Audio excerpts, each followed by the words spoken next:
السلام علیکم ورحمۃ اللہ وبرکاتہ۔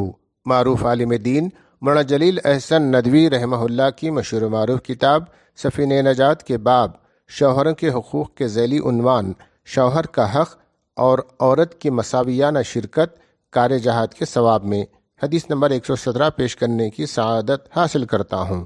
بسم اللہ الرحمن الرحیم۔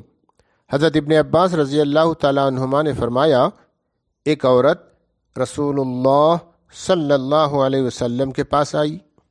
اس نے کہا، اے اللہ کے رسول صلی اللہ علیہ وسلم، مجھے عورتوں نے اپنا نمائندہ بنا کر بھیجا ہے یہ عرض کرنے کے لیے کہ جہاد صرف مردوں پر فرض ہوا ہے، اگر وہ زخمی ہو جائیں تو اجر پائیں، شہید ہو جائیں تو زندہ رہیں اپنے رب کے پاس اور اس کی بخششوں اور انعامات سے بہرور ہوں، اور ہم عورتیں ان کے پیچھے ان کے گھر کی حفاظت کرتی ہیں اور اپنے مجاہد مردوں کی ضروریات کا خیال رکھتی ہیں، تو ہمیں اس خدمت کا کیا صلہ ملے گا؟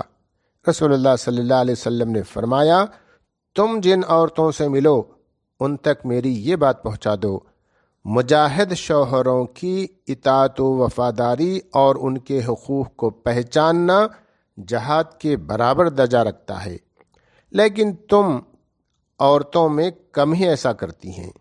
یہ تو مسند بازار کی روایت ہے جو مختصر ہے، اور طبرانی نے یہ حدیث قدر تفصیل سے روایت کی ہے، جس کا آخری حصہ یہ ہے۔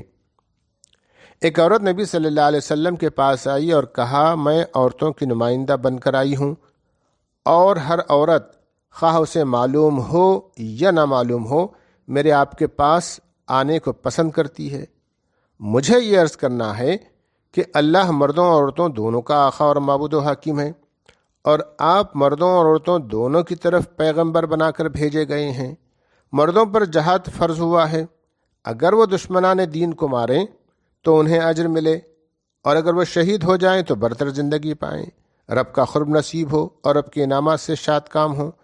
تو ہم کیا کریں جو ان کے ہم پلہ اجر پائیں؟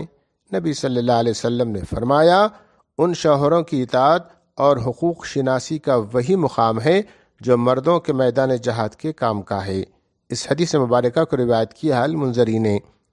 مولانا جلیل احسن ندوی رحمہ اللہ اس حدیث مبارکہ کی تشریح کرتے ہوئے لکھتے ہیں، نمائندہ خاتون کا نام حضرت اسماء بنت یزید رضی اللہ تعالی عنہا ہے۔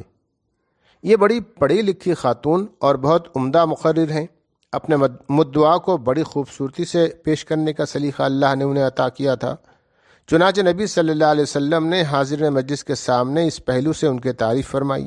حضرت اسماء رضی اللہ تعالی عنہا حضور اکرم صلی اللہ علیہ وسلم کے پاس مساوات مرد و زن کا مسئلہ لے کر نہیں گئی تھیں، بلکہ وہ اور دوسری اس عہد کی خواتین یہ بشارت حاصل کرنا چاہتی تھیں کہ اقامت دین کے مختلف مراحل میں پیچھے کام کرنے والی خواتین اقامت دین کے اجر سے محروم نہ رہیں گی، نہ صرف یہ کہ محروم نہ رہیں گی، میدان جہاد کے کاموں میں لگے ہوئے مردوں کے برابر انعام کی حقدار ہوں گی۔ وآخر دعوانا ان الحمد للہ رب العالمین۔